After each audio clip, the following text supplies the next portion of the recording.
আমরা নাস্তা খাওয়ার জন্য মান্টি মরিচ আসলাম আবার বাঙালি পাড়া। আমার সাথে আছে ভাই, আপনার নামটা বলেন তো? মিজানুর রহমান। আরে আপনার নাম আমার নাম সেম। মিজানুর রহমান। মিজানুর রহমান ভাই, আপনার বাসা কোথায়? আমি এই মাতৃমদের আশপাশে থাকি। না, বাংলাদেশের বাসা কোথায়? বাংলাদেশের সিলেটের বড়লেখা। মাশাআল্লাহ, দেখা হবে ইনশাআল্লাহ। আমরা এখন ভোজন বাড়িতে নাস্তা খাবো। আমরা এখন যাচ্ছি কাপো দে রোকা,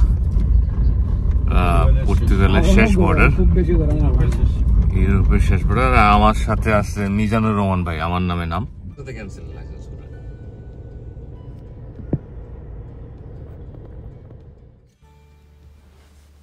মাশাআল্লাহ, আজকে পর্তুগালে আমাদের সেকেন্ড ডে। ক্রিস্টাল দিন ছিল, একটা চমৎকার আবহাওয়া। এত সুন্দর দিন ইংল্যান্ডে খুব কমই পাই আমরা। আমরা যাচ্ছিলাম কাপো ডে রোকা। কাপো ডে রোকা হলো পর্তুগালের একটি বিখ্যাত পর্যটনস্থল, যা ইউরোপ মহাদেশের সবচেয়ে পশ্চিম প্রান্তে অবস্থিত। এটা লিসবন শহর থেকে প্রায় 40 কিলোমিটার দূরে এবং সিন্ট্রা কাসকাইস এলাকার কাছাকাছি। বিশেষত্ব হলো এটা মূল ভূখণ্ডের সবচেয়ে পশ্চিম প্রান্তে, পাথরের পাহাড়, এখানে গেলে সমুদ্রের গর্জন পাবেন। উচ্চ ক্লিপ থেকে নিচে নীল জলরাশি দেখা যায়। প্রাচীনকালে মনে করা হতো এটি পৃথিবীর শেষ প্রান্ত। পর্তুগিজ কবি লুইস ডে কমোস একে বলেছিলেন, যেখানে ভূমি শেষ হয় এবং সমুদ্র শুরু হয়। এখানে একটা লাইট হাউস আছে 1772 থেকে। ইউরোপের শেষ প্রান্তের নিদর্শন স্বরূপ এখানে পাথরের স্মৃতিস্তম্ভ আছে। প্রাকৃতিক নিসর্গ দৃশ্য অপরূপ, পাহাড়ি পথ, হাইকিং ট্রেল। সাধারণত পর্যটকেরা এপ্রিল থেকে অক্টোবরের ভিতরে এখানে বেশি ভিড় করে, তবে বছরের অন্য সময়ও যাওয়া যায়।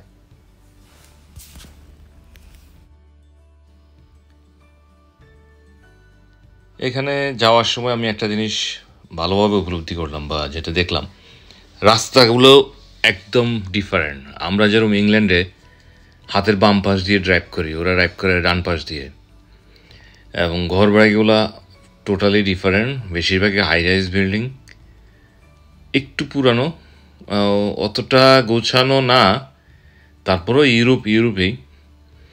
তাছাড়া জায়গায় জায়গায় সুন্দর সুন্দর কফি শপ, বসে বাইরে বসেও কফি দিতে পারবেন বা হ্যাং আউট করতে পারবেন। বিল্ডিংগুলো কালারফুল, দেখতে ভালো লাগে। তারপর দিনটা ছিল চমৎকার, সব কিছু মিলিয়ে ইট ওয়াজ ওয়াও। রাস্তা দিয়ে যাওয়ার সময় দুই পাশে সবুজ গাছ, অলিভ গাছ, মাল্টা। পর্তুগালে প্রচুর সামার ট্রি ফ্রুট হয়ে থাকে। এখানে ওদের প্রচুর মাল্টা হয়, আঙ্গুর হয়, ব্লুবেরি, ব্ল্যাকবেরি, স্ট্রবেরি হয়ে থাকে। এবং সামারটা অনেক লং, যার কারণে প্রচুর পর্যটকের আনাগোনা থাকে সারা বছরই।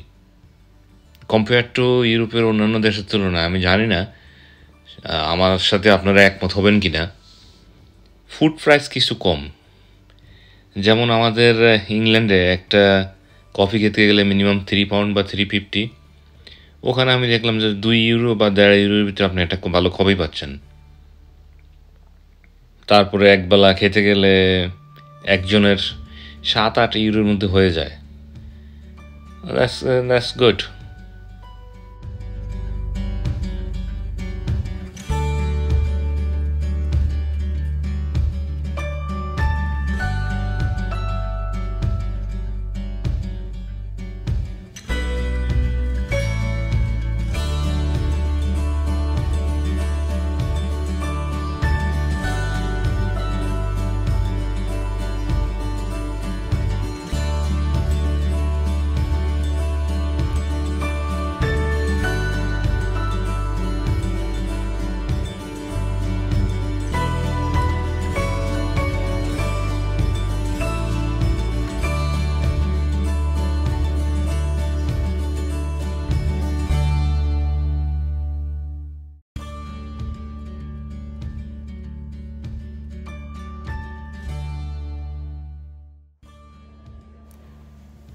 কাপোডি রকা আমরা পৌঁছানোর পরে ওখানে পাশে একটা সুন্দর কফি শপ পেলাম। তো ওখানে যে আমরা একটু ফ্রেশ হলাম, কফি খেলাম। ওইটার পাশেই এত সুন্দর টিউলিপ, এবং টিউলিপের মাঝখান থেকে পুরা আটলান্টিক ওশন চোখে পড়ে। উপরে নীল স্বচ্ছ আকাশ, নিচেও নীল স্বচ্ছ পানি। সেরকম একটা স্বপ্নীল পরিবেশ তৈরি হয়েছিল ওখানে। আমরা সবাই ফটোশ্যুটে ব্যস্ত হয়ে গেলাম, কারণ এই সুযোগ হয়তো আবার দ্বিতীয়বার কখনো পাবো না। এমন একটা জায়গা।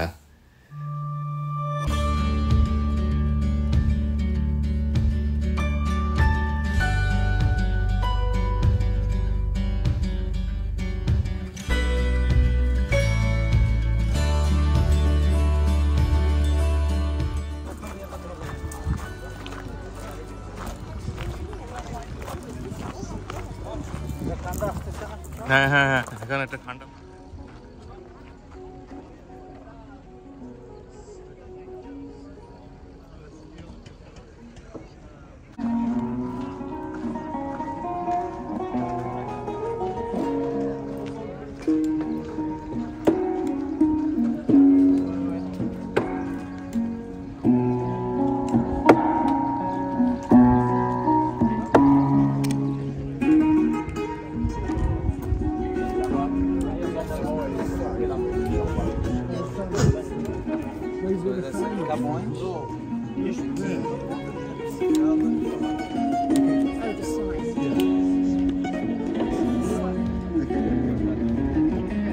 I'll just do it quickly, okay? Sorry. 5 seconds. No problem.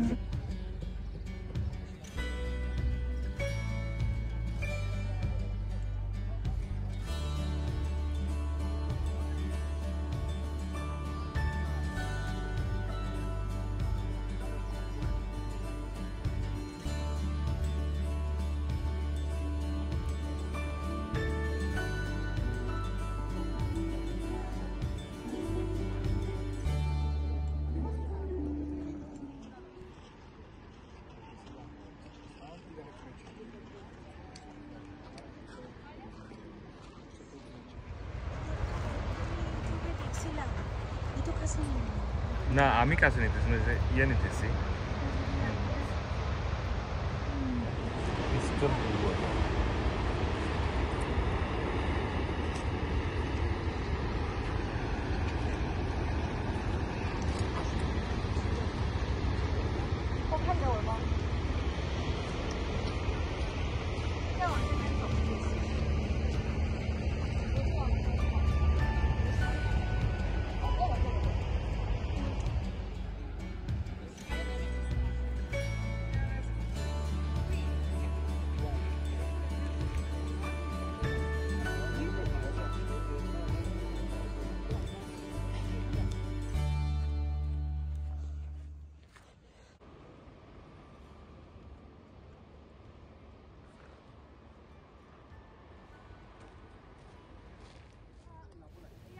কাপো ডে রকা থেকে আজকে এখানে বিদায় নিচ্ছি।